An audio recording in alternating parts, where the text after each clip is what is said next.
जय श्री राधे कृष्ण साथियों, मैं भी कृष्णा के यहाँ सहारा चैनल में आपका स्वागत करती हूँ। कैसे हैं आप? आपके अच्छे स्वास्थ्य और सुखद जीवन की मंगल कामना करती हूँ। आपके अपने इष्ट देवों को कोटि कोटि नमन करते हुए, बड़ों को प्रणाम करते हुए वीडियो प्रारंभ करते हैं। साथियों, आज मैं बात करूंगी बसंत पंचमी की। बसंत पंचमी का पर्व 2022 में कब मनाया जाएगा, इसका महत्व क्या है, इसके पीछे कथा क्या है और संपूर्ण पूजन विधि और किस प्रकार बच्चों की तीव्र बुद्धि के लिए हम एक महा उपाय करें। तो चलिए झटपट वीडियो प्रारंभ कर लेते हैं। लेकिन उससे पहले चैनल पर नए आए हैं तो चैनल को सब्सक्राइब जरूर कीजिएगा और बेल आइकन का बटन जरूर प्रेस कीजिएगा, जिससे आने वाली वीडियोस का नोटिफिकेशन मिलता रहे। इस बार सन 2022 में जो बसंत पंचमी है वो 5 फरवरी को मनाई जाएगी। हिंदू धर्म की अगर बात करूं तो हर साल माघ माह के शुक्ल पक्ष की पंचमी में बसंत पंचमी का पर्व बड़े धूमधाम से मनाया जाता है। ये विद्या की देवी का पर्व मनाने के लिए जगह जगह बहुत सारे आयोजन किए जाते हैं। बच्चों की विद्या बुद्धि के लिए पूजा और अर्चना की जाती है।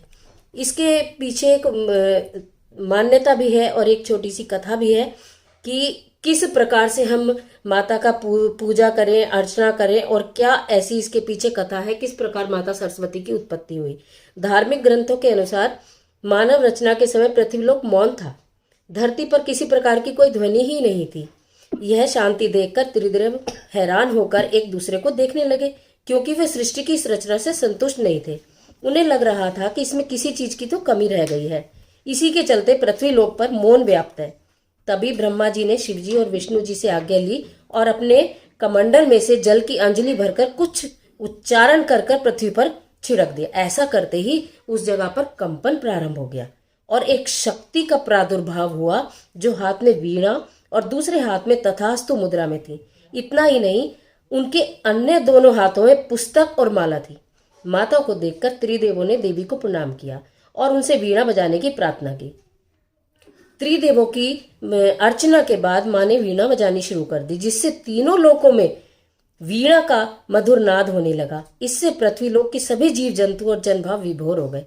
ऐसा होने से लोकों में चंचलता आ गई और त्रिदेव ने माता सरस्वती माँ का हृदय से आभार व्यक्त करते हुए उनको नाम दिया सरस्वती। वीणा वादनी भी हम इनको कहते हैं और माँ बागेश्वरी भी कहते हैं, माँ भगवती भी कहते हैं, माँ वाग्य देवी भी कहते हैं। और इन्हीं के इन नामों के कारण इनको विद्या की देवी भी कहते हैं। और मान्यता यह है कि जो भी बच्चे और बड़े माँ सरस्वती जी का पूजन करते हैं उनको विद्या और बुद्धि की प्राप्ति होती है। आप स्कूलों में, विद्यालय में भी देखते हैं तो माँ सरस्वती का सबसे पहले गुणगान किया जाता है, आरती की जाती है, पूजा की जाती है और माँ से प्रार्थना की जाती है कि बच्चों को उत्तम बुद्धि की प्राप्ति हो, उनकी वीणा में मधुर स्वर जागृत हो और उनकी वाणी मधुर हो और उन्हें स्मरण में सब कुछ रहे। तो मैं अब सूक्ष्म रूप से आपको पूजन की विधि बताती हूँ कि हमें इस बसंत पंचमी पर सरस्वती पूजन अपने घर में किस प्रकार करना चाहिए। एक चौकी आप ले सकते हैं और वैसे ये पूजा तो उत्तम रहती है कि बच्चों के अगर पढ़ाई के कक्ष में की जाए। और अगर आप चौकी लेते हैं तो उस पर लाल रंग का या पीले रंग का वस्त्र आपको बिछा देना है और लाल या पीले रंग के वस्त्र ही आपको धारण करने चाहिए। उसके बाद माँ सरस्वती जी की प्रतिमा गंगा जल से आप इसको पवित्र करके और माँ सरस्वती जी की प्रतिमा को आप इस तरह से यहाँ पर स्थापित कर देंगे। माँ प्रतिमा, ये माता जी की प्रतिमा हो गई सरस्वती माता की। आप चाहें तो इसके लिए पीले रंग के, मैंने तो ये लाल पहनाए हैं लेकिन पीले वस्त्र भी उत्तम रहते हैं। आप चाहते हैं तो पीले वस्त्र भी पहना सकते हैं। मैंने ये वाले पहनाए हैं, चाहे तो पीले भी पहनाए, वो बहुत उत्तम रहता है। माता को पीले पुष्प अर्पित किए जाते हैं।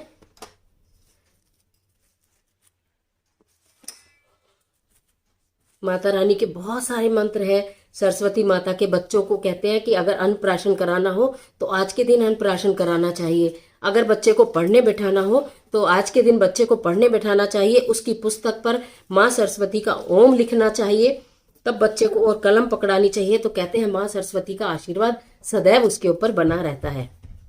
उसके बाद पीले रंग के या लाल रंग के आप कुछ फल माता रानी के समक्ष, माँ सरस्वती के समक्ष अर्पित करते हैं। पीले रंग के चंदन से माता का तिलक लगाया जाता है। पीले रंग के चंदन से माता रानी का तिलक लगाया जाता है और वही उसी उंगली से वही चंदन का तिलक आप अपने मस्तक पर या बच्चे के मस्तक पर भी लगाइए। बच्चे को ये पूजा जरूर करवानी चाहिए।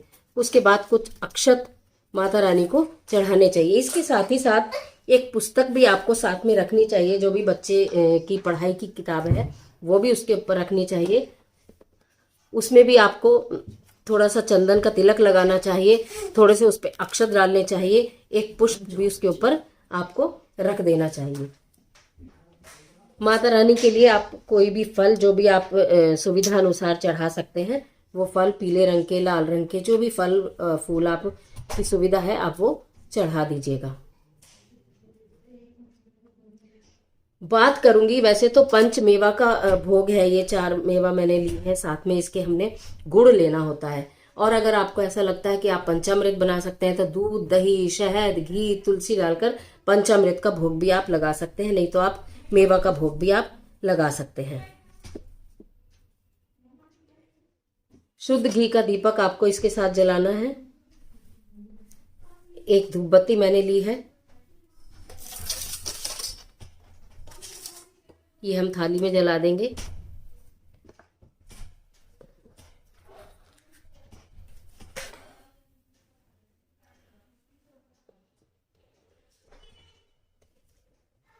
इसी के साथ साथ एक मंत्र का उच्चारण करेंगे, ओम एम महासरस्वतीय देव्य नमः। ओम एम महासरस्वती देव्य नमः। ओम एम महासरस्वती देव्य नमः। ओम एम महासरस्वती देव्य नमः।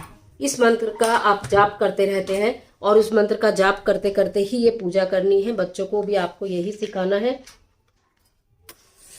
हे शारदे माँ, हे शारदे माँ, अज्ञानता से हमें तार दे माँ। तू स्वर की देवी है, संगीत तुझसे, हर श्वास तेरा है, हर गीत तुझसे। हम हैं अकेले, हम हैं अधूरे, अज्ञानता से हमें तार दे माँ। हे शारदे माँ, हे शारदे माँ। इस तरह से माँ शारदा के चरणों में अर्जी लगानी है। जिन बच्चों को भी वाणी में कोई दिक्कत है, बोलने में दिक्कत है, माता सरस्वती को आप शहद अर्पित करेंगे, शहद का भोग लगाएंगे और यही शहद अपने बच्चे को चटाएंगे। अगर वो बच्चा बोलना अभी नहीं सीखा है तो भी कोई चांदी की सलाई से माता के भोग का शहद लेकर और उसकी जिह्वा पर ओम लिखिए, उसकी जिह्वा पर ओम लिखिए। सदैव वाणी पवित्र रहेगी और उत्तम रहेगी, उसका दिमाग भी तेज होगा। जो बच्चे पढ़ाई में कमजोर हैं, सरस्वती माता की पूजा करने के लिए उन्हें प्रेरित करिए, उनको समझाइए कि इस बसंत का कितना महत्व है। ये बसंत पंचमी जब प्रारंभ होती है, इसी से होली उत्सव भी प्रारंभ होता है।